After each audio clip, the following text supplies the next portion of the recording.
Hello friends, आप सभी का स्वागत है आपके अपने यूट्यूब चैनल पढ़ाई की पोथी में। साथियों, उम्मीद करती हूँ कि आप सभी स्वस्थ होंगे, मस्त होंगे, बेहतर होंगे और निरंतर अपनी तैयारी के माध्यम से सफलता का मार्ग प्रशस्त कर रहे होंगे। तो चलिए आज के सेशन को स्टार्ट करते हैं। आज का हमारा जो टॉपिक है वह है कल्पना। इससे पहले कि अगर आप चैनल पर नए हैं तो फटाफट से इसे सब्सक्राइब कर लें, बेल आइकन को प्रेस कर लें ताकि आगे आने वाली वीडियो की सभी नोटिफिकेशन आप तक पहुँच सके। तो चलिए बिना स्किप किए इसे अंत तक जरूर देखिएगा। आज के सेशन को स्टार्ट करेंगे कल्पना के द्वारा। तो कल्पना क्या है, सबसे पहले तो हम यही पढ़ेंगे। तो कल्पना परोक्ष वस्तुओं के संबंध में चिंतन करना ही कल्पना है। ये किसने कहा है? मैकडूगल ने कहा है। परोक्ष वस्तुओं के बारे में, देखिए जो चीज़ें हमारी आंखों के सामने नहीं हैं उनके बारे में हम सोच रहे हैं, मतलब प्रत्यक्ष नहीं है, परोक्ष हैं, उनके बारे में हम सोच रहे हैं। इसको ही हम क्या कहते हैं? इसके बारे में सोचना, चिंतन करना ही क्या कहलाता है? कल्पना। ये परिभाषा किसने दी है? मैकडूगल ने। देखिए गूगल क्या करता है कि हम सोचें या ना सोचें, हम किसी भी कार्य में व्यस्त हों, लेकिन गूगल क्या करता है? रात दिन अपना कार्य करते जा रहा है, क्योंकि हो सकता है आप भविष्य में उससे कोई सा क्वेश्चन पूछ दें और उसके पास डाटा ना पर्याप्त हुआ तो वो अपने कार्य में क्या है? लगा हुआ है। तो कल्पना से लगा हुआ है ना, कि कल्पना है उसे कि हो सकता है मुझसे ये चीज़ पूछी जा सकती है, ऐसी उसने चिंतन किया है, कल्पना की है। तो ये गूगल कौन कर रहा है? गूगल। तो ये परिभाषा किसकी होगी? मैकडूगल की। आई होप कि आप इसे जरूर याद रखेंगे। अगला देखेंगे, मनोवैज्ञानिक मनोविज्ञान में कल्पना शब्द का प्रयोग सर्व प्रकार की प्रतिमाओं के निर्माण को व्यक्त करने के लिए किया जाता है। देखिए प्रतिमाओं को, अब हम इसे कैसे याद करेंगे? मनोविज्ञान में जो कल्पना शब्द का प्रयोग है वह सभी प्रकार की प्रतिमाओं, यानी कि कह सकते हैं किसी भी प्रतीक, चिन्ह इत्यादि के निर्माण को व्यक्त करने के लिए किया जाता है। ऐसा किसने कहा है? डम विल। अब देखिए विल, विल क्या करता है? चूहा बनाता है। कौन बनाता है? बिल बनाता है चूहा। और चूहा जब बिल बनाता है तो वो क्यों बनाता है? वह किसी ना किसी प्रतिमा, किसी ना किसी चीज़ को खींच करके अपने बिल में ले जाता है। प्रतिमा से हम क्या रिलेट करेंगे? चाहे आप सब्जी रख दीजिए, चाहे आप कपड़े का टुकड़ा रख दीजिए, आप कोई भी चीज़ रख दीजिए, उसको प्रतीक मानकर, प्रतिमा मानकर वह क्या करता है? चूहा अपने बिल में खींच कर ले जाता है। तो ये डेफिनेशन किसकी हो जाएगी? डम्बिल की। आई होप कि आप कल्पना के बारे में बहुत ही अच्छे से समझ चुके होंगे। कल्पना की परिभाषा, जब मनुष्य भूतकाल भविष्य के बारे में वर्तमान समय में कुछ सोचता है तो वही कल्पना कहलाती है। बिल्कुल सही बात है। दूरस्थ या परोक्ष वस्तुओं के बारे में जितना चिंतन करना दूरस्थ या परोक्ष वस्तुओं के संबंध में चिंतन करना ही कल्पना है। कल्पना क्या है? जो हमारी आंखों के सामने चीज़ें नहीं हैं उनके बारे में हम चिंतन कर रहे हैं। और ऐसा कौन करता है? गूगल करता है। गूगल क्या करता है? जो चीज़ें हमारी आंखों के सामने नहीं हैं उनके बारे में भी हमें बता देता है। और वह दिन रात इसीलिए लगा भी रहता है अपना डाटा इकट्ठा करने में कि पता नहीं कब हम मुझसे पूछ दें। ये क्या होती है? उसके भविष्य की कल्पना होती है, चिंतन होता है, प्लानिंग होती है। तो कौन करता है? गूगल। तो गूगल से क्या हो जाएगा? मैकडूगल। तो आई होप कि आप इस डेफिनेशन को भी अच्छे से समझ चुके होंगे। अब हम देखेंगे कल्पना के प्रकार के बारे में कि कल्पना कितने प्रकार की होती है। तो कल्पना के प्रकार की बात की जाए तो कल्पना का वर्गीकरण विभिन्न मनोवैज्ञानिकों ने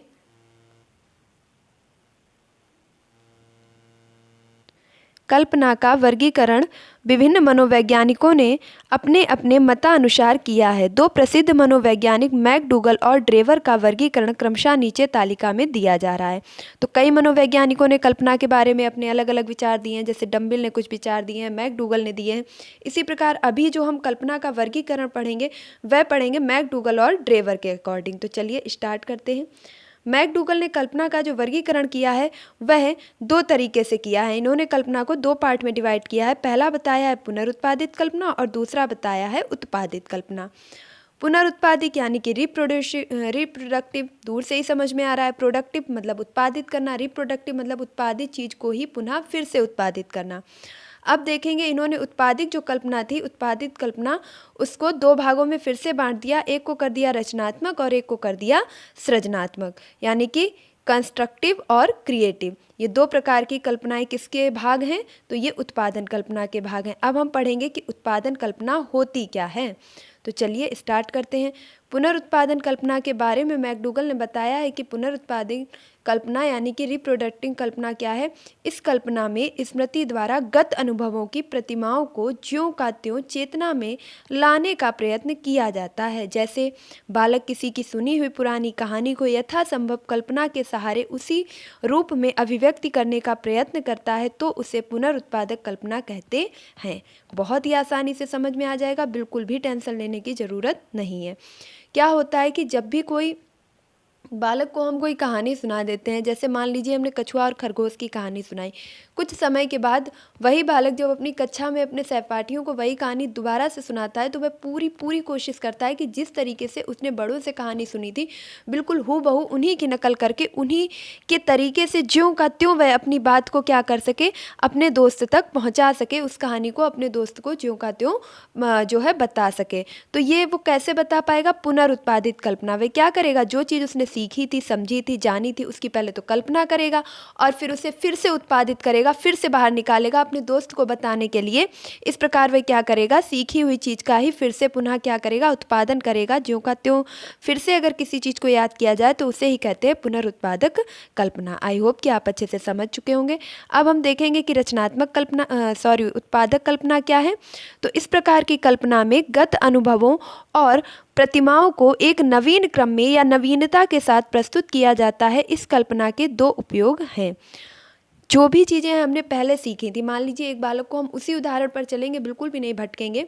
एक बालक को हमने कछुआ और खरगोश की कहानी सुनाई। अब वो क्या कर रहा है? उत्पादित कल्पना। अब वह उसी चीज़ को उसी तरीके से नहीं बता रहा है, अब उसमें वो और भी कुछ नए नए तथ्यों को जोड़ रहा है। जैसे हमने बताया कि जो है खरगोश रास्ते में आराम करने लगता है, कछुआ लगातार चलता रहता है। अब बच्चा क्या करेगा? उसमें कुछ और जोड़ देगा। खरगोश ना बीच में बैठ करके ना नाश्ता करने लगा था, इसलिए लेट हो गया था। तो ये चीज़ उसने क्या की? अपनी तरफ से जोड़ दी। तो उसमें कुछ नई चीज़ों को जोड़ना, नवीन क्रम या नवीनता के साथ प्रस्तुत करना ही क्या कहलाता है? उत्पादक कल्पना। इसके दो प्रकार बताए हैं, जैसे एक हो गया आपका रचनात्मक और दूसरा हो गया सृजनात्मक। तो देखेंगे अब रचनात्मक और सृजनात्मक कल्पना के बारे में कि रचनात्मक कल्पना वह होती है जिसमें जो है बालक किसी नई चीज़ की रचना कर दे, और सृजनात्मक वह होती है जिसमें कुछ जो है ऐसी चीज़ों को जोड़े जिससे वो चीज़ और भी ज़्यादा कह सकते हैं बहुत रुचिकर बन जाए। ऐसी चीज़ों के द्वारा सृजन करना, वो कहलाएगा आपका सृजनात्मक कल्पना। अब हम देखेंगे ड्राइवर का वर्गीकरण। तो ड्राइवर ने भी कल्पना को क्या है? दो भागों में बांटा है, पुनरुत्पादित कल्पना और उत्पादित कल्पना। फिर इन्होंने बताया है कि जो उत्पादित कल्पना है, इसके बारे में इन्होंने दो नहीं बताए हैं कि रचनात्मक और सृजनात्मक। रचनात्मक और सृजनात्मक नहीं, बल्कि इन्होंने क्या बताया है कि उत्पादित कल्पना को दो भागों में बांटेंगे, जिसमें होगी आपकी आदनात्मक या ग्रहणात्मक कल्पना यानी कि रेस्पेटिव, और सृजनात्मक कल्पना यानी कि क्रिएटिव। अब इन्होंने सृजनात्मक कल्पना को भी दो भागों में बांट दिया, यानी कि कार्य साधक और रसात्मक। कौन कौन सी हो जाएगी? कार्य साधक व रसात्मक। इसके बाद कार्य साधक कल्पना को दो भागों में बांटा है, एक हो जाएगी व्यवहारिक और एक हो जाएगी वैचारिक या सैद्धांतिक।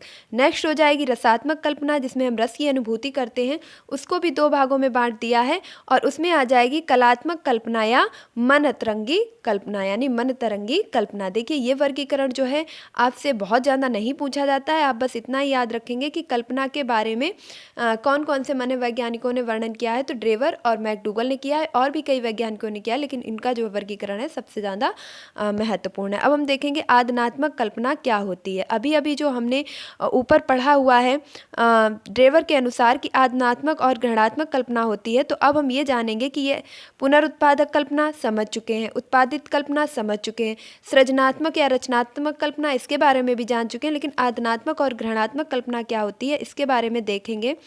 तो आदनात्मक या ग्रहणात्मक कल्पना के अंतर्गत क्या होता है कि इस प्रकार की कल्पना को अनुकरणात्मक कल्पना भी कहते हैं। कौन सी कल्पना कहते हैं? अनुकरणात्मक, मतलब देख करके सीखना। इस कल्पना के द्वारा व्यक्ति किसी ऐसी वस्तु को समझने का प्रयत्न करता है जिसे उसने प्रत्यक्ष रूप में कभी नहीं देखा या जाना है। इससे व्यक्ति दूसरों के कहने या बताने से उस विषय की कल्पना करने लगता है। शिक्षा में इसी प्रकार की कल्पना होती है। शिक्षा में प्रायः क्या होता है, जब भी हम किसी बच्चे को पढ़ाते हैं तो क्या उसने पहाड़ देखे होते हैं? ज़रूरी तो नहीं है अगर वो समतल और मैदानी क्षेत्र से आ रहा है कि उसने पहाड़ देखे ही हों, लेकिन क्या होता है कि जब हम उसे पहाड़ के बारे में पढ़ाते हैं तो इतने रुचिकर तरीके से हम सामग्रियों का उपयोग करते हैं और पढ़ाने के लिए माहौल बनाते हैं कि बच्चा स्वयं अनुभव करता है कि हाँ वह ऊंचे ऊंचे पहाड़ों को सदृश्य देख ही रहा हो। तो इस प्रकार की कल्पना की सामग्री बाहर से ग्रहण की जाती है। बिल्कुल हम ऐसी सामग्री लाते हैं, ऐसा माहौल बनाते हैं। जब शिक्षक इतिहास, भूगोल आदि विषयों को पढ़ाता है और मानचित्र आदि दिखाकर समझाता है, तब बालक की कल्पना ग्रहणात्मक होती है। इसी प्रकार की कहानी और उपन्यास आदि में विचारों विचार दूसरे के होते हैं और हम उसी आधार पर नई बातों की कल्पना कर लेते हैं, यह निम्न कोटि की कल्पना होती है। ये कैसी कल्पना होती है? निम्न कोटि की। देखिए, जब भी हम कभी बच्चे को इतिहास या भूगोल पढ़ाते हैं, मान लीजिए इतिहास में हम पढ़ा रहे हैं चंद्रगुप्त मौर्य के बारे में, तो चंद्रगुप्त मौर्य के बारे में पढ़ाने के लिए हम क्या करते हैं कि क्लास में कुछ चार्ट लगाते हैं, या कह सकते हैं हम एक दृश्य श्रव्य साधन का उपयोग करेंगे तो एक पिक्चर चला देते हैं छोटी सी, कि चंद्रगुप्त मौर्य के बारे में। तो बच्चा क्या करता है कि उसने ना तो चंद्रगुप्त मौर्य को देखा है, ना तो वो साम्राज्य देखा है, लेकिन सहायक सामग्री, वातावरण और पढ़ाने के तरीके से वह हूबहू ऐसा ही महसूस करता है कि मानो वह स्वयं चंद्रगुप्त मौर्य बन गया हो। तो इस प्रकार से जो कल्पना होती है उसे हम कौन सी कहते हैं? तो आदनात्मक या ग्रहणात्मक कल्पना। अब देखेंगे सृजनात्मक कल्पना के बारे में क्या बताया गया है। सृजनात्मक कल्पना के बारे में बताया गया है, यह उच्च स्तर की कल्पना है। इसमें अतीत अनुभव के आधार पर व्यक्ति मन में काल्पनिक परिस्थिति बनाता है और पूर्व प्राप्त सामग्री की प्रतिमा को नवीन क्रम में व्यवस्थित करता है। यह भविष्योन्मुखी है। इसके दो प्रकार हैं। हमने जो पढ़ा था बिल्कुल वही चीज़ लिखी हुई है कि सृजनात्मक कल्पना क्या होती है। पूर्व में सीखी हुई चीज़ों का उसमें नई चीज़ों को ऐड करके जो है योजना बना लेते हैं, उसे ही सृजनात्मक कल्पना कहते हैं। ये दो प्रकार की होती है। एक होती है कार्य साधक यानी कि प्रयोगात्मक, और दूसरी होती है रसात्मक। ऐसी कल्पना जिससे हम कोई कार्य करेंगे, जैसे अब देखेंगे कार्य साधक के बारे में क्या कहा गया है। आज रेल, तार, टेलीफोन, वायुयान, आकाशवाणी, दूरदर्शन यंत्र आदि कार्य साधक कल्पना का ही परिणाम है। इस प्रकार की कल्पना विचारक, अन्वेषक या वैज्ञानिक की होती है। देखिए, सबसे पहले तो टेलीफोन नहीं बन गया होगा। टेलीफोन बनाने के लिए पहले मन में क्या की गई होगी? कल्पना की गई होगी। फिर उस कल्पना को कार्य में बदला गया होगा, जिससे ये कहलाई कार्य साधक कल्पना। तो सृजनात्मक कल्पना को कितने भागों में बांटा गया? सृजनात्मक कल्पना को दो भागों में बांट दिया गया। एक हो गई कार्य साधक और एक हो गई रसात्मक। कौन सी हो गई? एक हो गई रसात्मक कल्पना। तो कार्य साधक में क्या होगा कि जब हम सृजनात्मक कल्पना को किसी कार्य में परिणित कर दें, जिस चीज़ को हमने सोचा था, चिंतन किया था, कल्पना की थी, उसे क्या कर दें? कार्य में परिवर्तित कर देंगे। तो ये कौन सी कल्पना बन जाएगी? कार्य में परिवर्तित होते ही ये बन जाएगी कार्यात्मक साधक कल्पना। अब अगर इसी कल्पना को क्या करेंगे? रसात्मक या सौंदर्यात्मक कल्पना। यह कल्पना सौंदर्य लिप्सा या भावनाओं को संतुष्ट करती है। यह कल्पना सौंदर्य की सृष्टि और प्रशंसा में लीन रहती है। इसमें मस्तिष्क कल्पना के लिए स्वतंत्र रहता है। इसमें किसी प्रकार का बाह्य नियंत्रण नहीं होता है। रसात्मक कल्पना को दो उपभागों में बांटा गया है, जैसे कलात्मक कल्पना एवं मन अतरंगी कल्पना। कलात्मक कल्पना एवं मन तरंगी कल्पना। देखिए, सबसे पहले हमने क्या पढ़ा? पुनरुत्पादित कल्पना और उत्पादित कल्पना। उत्पादित कल्पना को दो भागों में बांटा गया। एक हो गई आदनात्मक और एक कौन सी हो गई थी? एक हो गई थी आदनात्मक, और एक आपकी कौन सी कल्पना हो गई थी? आदनात्मक के साथ साथ एक हो गई थी सृजनात्मक कल्पना। अब आदनात्मक कल्पना को तो जो है हमने अच्छे से समझ लिया है। अब सृजनात्मक कल्पना में क्या बताया गया कि सृजनात्मक कल्पना को दो भागों में बांटा गया। एक हो गई कार्य साधक, यानी कि किसी चीज़ के सृजन की जब हमने कल्पना की और उसे कार्य में परिणित कर दिया तो कार्यात्मक हो गई। और सिर्फ अगर उसका रस ले रहे हैं, आनंद ले रहे हैं, उसका अनुभूति कर रहे हैं, तो वो कौन सी होगी? रसात्मक। अब रसात्मक को भी जो है दो उपभागों में बांटा गया है, तो उनके बारे में भी देखेंगे। रसात्मक के जो दो उपभाग थे वह थे कलात्मक कल्पना। इसके द्वारा कला संबंधी कार्यों का सृजन होता है। यह मानव के लिए लाभप्रद है। नाटक, कहानी, उपन्यास, चित्र आदि यही कल्पना पाई जाती हैं। इसमें कवि, लेखक, चित्रकार को अपने चिंतन पर नियंत्रण करना पड़ता है। उसे स्वाभाविक संबद्धता के आदि नियमों को ध्यान में रखकर रचना करनी पड़ती है। यह सत्यम शिवम सुंदरम के आदर्शों पर चलता है। आपसे प्रश्न पूछा जाएगा कि ऐसी कौन सी कल्पना है जो सत्यम शिवम और सुंदरम के आदर्शों पर चलती है, तो वह कौन सी कल्पना हो जाएगी? वह हो जाएगी कलात्मक कल्पना। इस तरीके की कल्पना किस में होगी? तो कवि में होगी, उपन्यासकार में होगी, नाटककार में होगी, कहानीकार में होगी। जितने भी आपके कह सकते हैं साहित्य से संबंधित व्यक्ति हैं, उन सभी में कौन सी पाई जाएगी? तो कल्पना वाली कल्पना, रसात्मक कल्पना। और इसके बाद अगर कार्य साधक की बात की जाए तो जितने भी वैज्ञानिक हैं, आर्किटेक्चर हैं और सभी जितने भी कार्य साधक कल्पना हैं वो सभी उसमें आ जाएंगी। मनतरंगी कल्पना क्या होती है? किसी भी प्रकार का नियंत्रण नहीं होता है। इस कल्पना में किसी भी प्रकार का नियंत्रण नहीं होता है। जबकि जो कलात्मक कल्पना होती है, कलात्मक सृजनात्मक कल्पना, उसमें क्या होता है कि हम अपनी भावनाओं पर नियंत्रण तो नहीं रखते हैं, लेकिन उनको नियंत्रित करके जब हम रचनाबद्ध करते हैं तो हमें अपने भावों पर नियंत्रण करना होता है। लेकिन मन अतरंगी कल्पना में क्या होता है कि इसमें हमें अपने भावों पर नियंत्रण नहीं करना है। यह कल्पना व्यक्ति के लिए उपयोगी होती है और ना समाज के लिए। यह कल्पना ना तो स्वयं व्यक्ति के लिए उपयोगी होती है और ना ही समाज के लिए। इसमें मन कल्पना के पंख लगाकर उड़ने लगता है। इस प्रकार की कल्पना को हवाई किले बनाना, ख्याली पुलाव पकाना आदि नाम दिए गए हैं। तो सीधा सा समझ लीजिएगा कि जो लोग डेली ये सोचते हैं कि आज मुझे 10 घंटे पढ़ना है, 12 घंटे पढ़ना है, तो ये आपकी कौन सी कल्पना हो जाएगी? मन अतरंगी कल्पना हो जाएगी। अगर आप इसको कार्य में परिणित नहीं करेंगे, आपने सोचा कि कल मुझे जो है 4 घंटे की स्टडी करनी है, आपने 4 घंटे स्टडी प्लान अपना बना लिया है और अगर आप इसे अचीव कर लेते हैं, सीधा सा अपने आप से रिलेट करके पढ़िएगा, तो ये कैसी बन जाएगी? कार्य साधक कल्पना।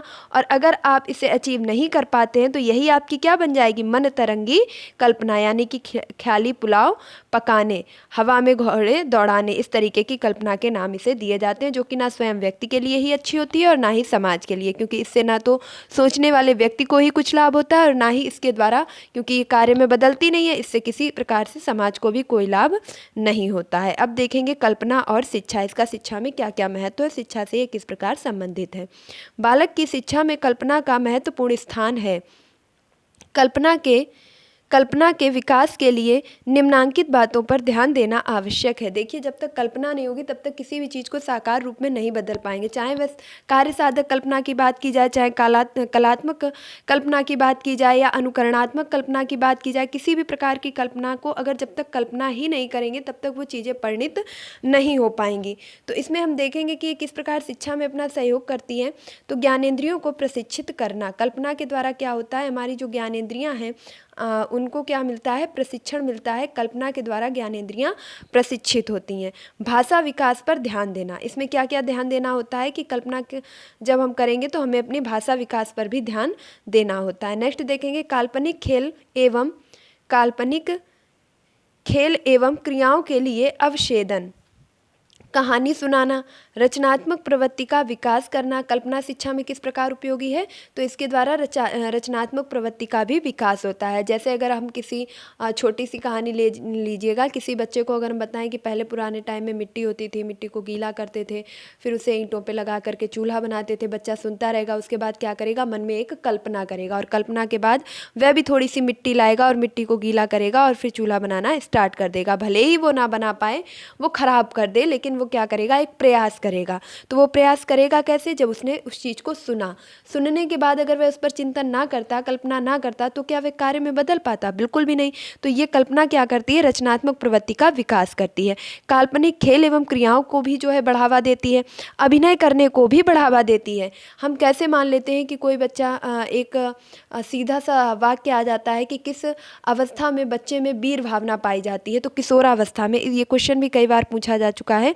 किशोरावस्था में बच्चे के अंदर वीर पूजा की भावना पाई जाती है। इस समय जो लड़कियां होती हैं वह अपने आप को कोई रानी लक्ष्मीबाई समझती हैं, तो कोई किसी मॉडल या हीरोइन से अपने आप को जोड़ने लगती हैं। जो लड़के होते हैं वो अपने आप में किसी हीरो की जो है छवि देखने लगते हैं, या खुद को क्या मानने लगते हैं कि भगत सिंह या जो है राजगुरु की प्रतिमा अपने अंदर धारण कर लेते हैं। तो ये सब चीज़ें किस प्रकार होती हैं? जब हम उनके बारे में पढ़ते हैं, जानते हैं, तो उनकी छवि को अपने अंदर धारण कर लेते हैं और यही होता है कल्पना के द्वारा हम उस चीज़ का अभिनय भी धीरे धीरे करने लगते हैं। और आप देखेंगे कि हम जिसको भी अपना आदर्श मानते हैं, धीरे धीरे हमारे व्यवहारों में, बातों में और विचारों में भी उसी प्रकार का परिवर्तन देखने को मिलता है। अगला देखेंगे शिक्षा में कल्पना की उपयोगिता।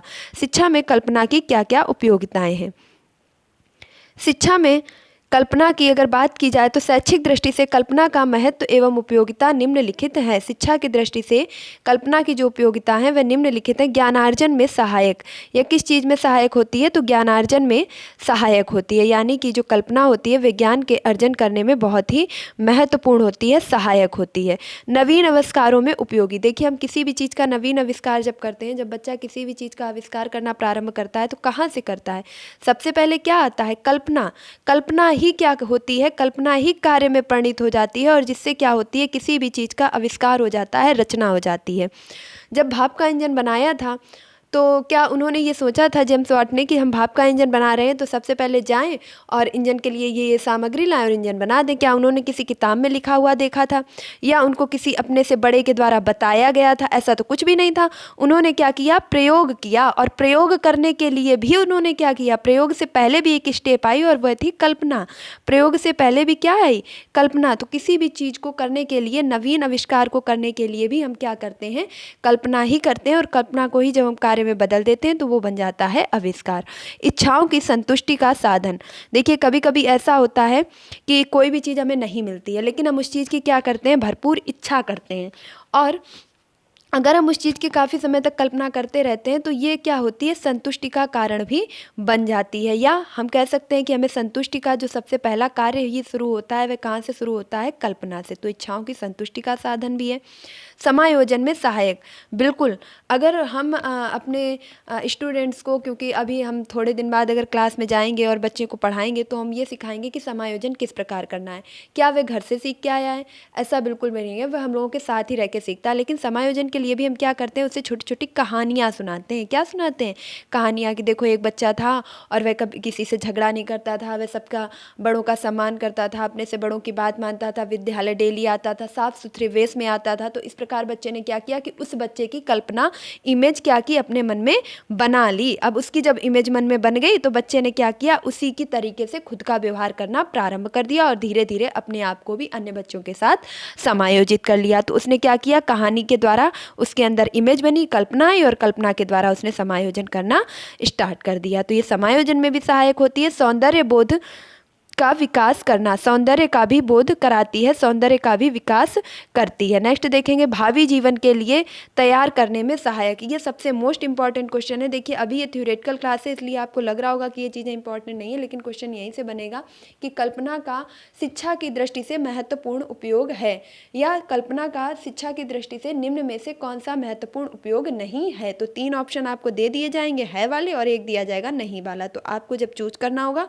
तो वहाँ पर ये सारी चीज़ें आपके काम आएंगी। तो भावी जीवन को तैयार करने के लिए भी कल्पना का बहुत ही ज़्यादा अहम रोल होता है, क्योंकि जो चीज़ें हम आगे भविष्य में सोचते हैं उन्हें हम क्या करते हैं, पुनरुत्पादित। अभी अभी हमने पढ़ा था, मैकडूगल ने क्या बताया था, मैकडूगल ने बताया था कि पुनरुत्पादित कल्पना। तो पुनरुत्पादित कल्पना क्या करेगी, हमारे भावी जीवन को तैयार करेगी। जो चीज़ें हमने शुरुआत में अपने, कह सकते हैं, कुछ योजनाएं बनाई थी, कुछ चीज़ें सोची थी, उन्हीं को जब हम दोबारा फिर से सोचेंगे तो वो क्या हो जाएंगी, भावी जीवन के लिए हमें तैयार करेंगी। अगला देखेंगे, स्वास्थ्य की दृष्टि से उपयोगिता। स्वास्थ्य की दृष्टि से भी कल्पना की बहुत ही ज़्यादा उपयोगिता होती है।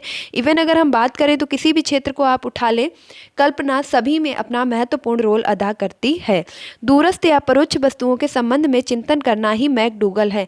ऊपर आपको कल्पना है, किसने कहा है, मैकडूगल ने। ऊपर आपको ये परिभाषा करवाई भी थी और ट्रिक के माध्यम से भी करवाई थी। तो आई होप कि आप इसे अब कभी भी नहीं भूलेंगे। जो चीज़ें हमारे सामने नहीं है, दूर हैं, परोक्ष हैं, प्रत्यक्ष नहीं है, उनके बारे में भी गूगल क्या कर रहा है, सर्च करने में लगा हुआ है, चिंतन कर रहा है। तो कौन कर रहा है, गूगल। गूगल कर रहा है मतलब मैकडूगल।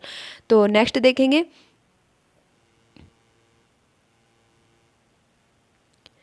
इंजीनियर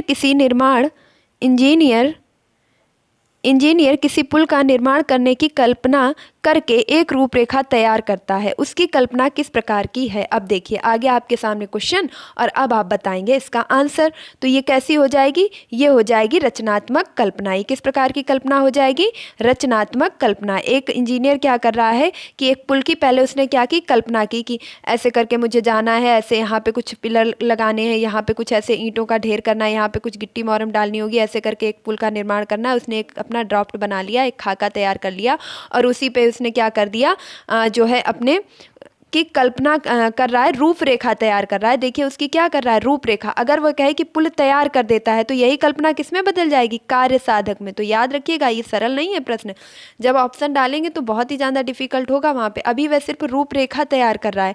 रूपरेखा तैयार करने के कारण ये कौन सी कल्पना हो जाएगी, तो ये रूपरेखा तैयार कर रहा है, इसलिए ये हो जाएगी रचनात्मक कल्पना। और अगर ये कहता कि तैयार कर देता है एक इंजीनियर जो कि पुल की जो है रूपरेखा तैयार करके पुल का निर्माण कर देता है। तो जब वह निर्माण कर देगा, कार्य में परिणित कर देगा, तो ये हो जाएगी कार्य साधक कल्पना। चलते हैं अगले प्रश्न की तरफ। अगला प्रश्न दिया गया है, वैज्ञानिक न्यूटन का गुरुत्वाकर्षण शक्ति का सिद्धांत, न्यूटन ने जो गुरुत्वाकर्षण शक्ति के नियम बताए थे, जिस प्रकार की कल्पना पर आधारित है वह है।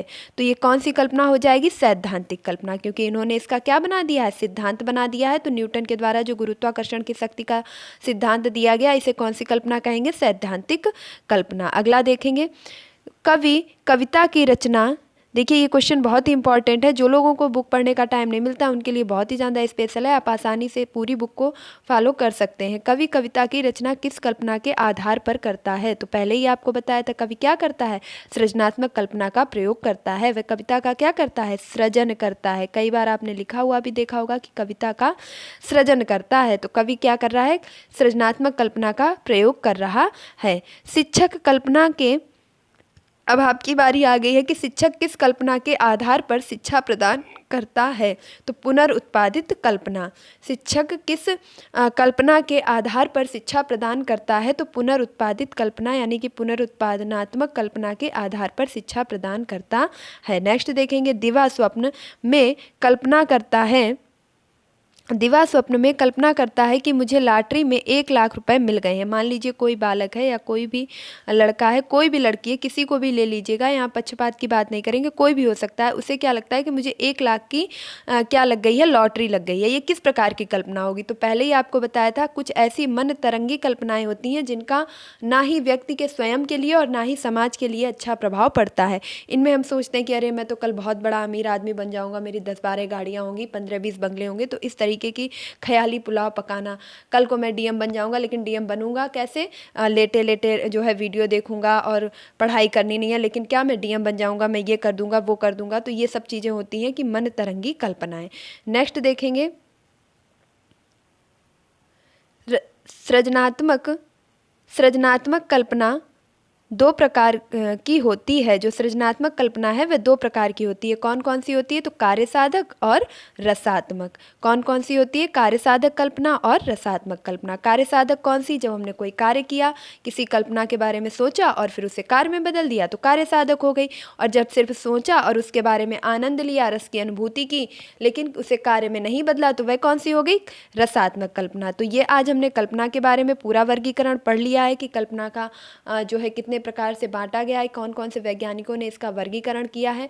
तो मैकडूगल और ड्रेवर जी ने इसका वर्गीकरण किया है। एक बार पुनः हम इनके जो है वर्गीकरण को फिर से देख लेंगे, क्योंकि यहाँ से आपके क्वेश्चन अच्छे खासे बन सकते हैं। तो मैकडूगल ने कल्पना को कितने भागों में वर्गीकृत किया है? मैकडूगल ने कल्पना को 2 भागों में वर्गीकृत किया। एक बताई है आपकी पुनरुत्पादनात्मक कल्पना और दूसरी बताई है उत्पादक कल्पना। पुनरुत्पादक में बच्चा क्या करता है? जो का त्यों चीज़ों को बताता है, और उत्पादित कल्पना में कुछ नई चीज़ों का सृजन करता है।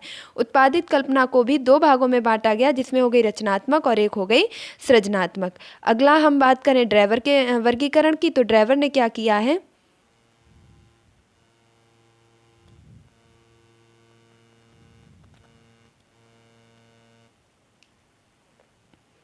ड्रेवर ने कल्पना को 2 भागों में बांटा, पुनरुत्पादन और उत्पादक कल्पना। उत्पादक कल्पना में इन्होंने 2 प्रकार की बताई। एक हो गई आदनात्मक या ग्रहणात्मक कल्पना, जब हम बच्चे को किसी चीज़ के सामने ना होते हुए भी उस चीज़ के बारे में पढ़ाते हैं, तो बच्चा क्या करता है? अनुकरण करता है, ग्रहण करता है। दूसरी हो गई सृजनात्मक कल्पना। सृजनात्मक कल्पना को 2 भागों में बांटा, एक हो गई कार्य साधक, एक हो गई रसात्मक। जब किसी कार्य के बारे में सोचते हैं, कल्पना करते हैं और उसको जो है प्रयोग में भी बदल देते हैं, जैसे वैज्ञानिक आदि करते हैं, तो वो हो गई कार्य साधक, दूसरी हो गई रसात्मक। रसात्मक को भी 2 भागों में बांटा गया, एक हो गई आपकी वैचारिक और दूसरी कौन सी हो गई? व्यवहारिक। और इस प्रकार क्या हुआ कि जो व्यवहारिक कल्पना थी उसके भी 2 भाग बताए गए, जो रसात्मक कल्पना थी उसके 2 भाग बताए गए, और उसके 2 भागों में थे आपके कौन कौन से? तो 2 भागों में हो गई, एक हो गई कलात्मक कल्पना और दूसरी हो गई मन तरंगी। कलात्मक किस में होगी? तो कवि में होगी, इसके साथ नाटककार में होगी। इन सभी में कौन सी होगी? कलात्मक कल्पना होगी। चित्रकार में होगी, और मन तरंगी कल्पना किस में होगी? जिसमें ख्याली पुलाव पकाना। तो इस प्रकार हमने कल्पना का संपूर्ण वर्गीकरण तैयार कर लिया है। तो आई होप कि आज आपने बहुत अच्छे से समझा होगा, आपको सारी चीज़ें क्लियर हो गई होंगी। तो जो लोग भी किसी भी टीचिंग एग्ज़ाम की तैयारी कर रहे हैं तो चाइल्ड डेवलपमेंट के लिए ये बेस्ट बुक है, इसी से सारी प्रिपरेशन करवाई जा रही है, इसी को आधार बनाया गया है।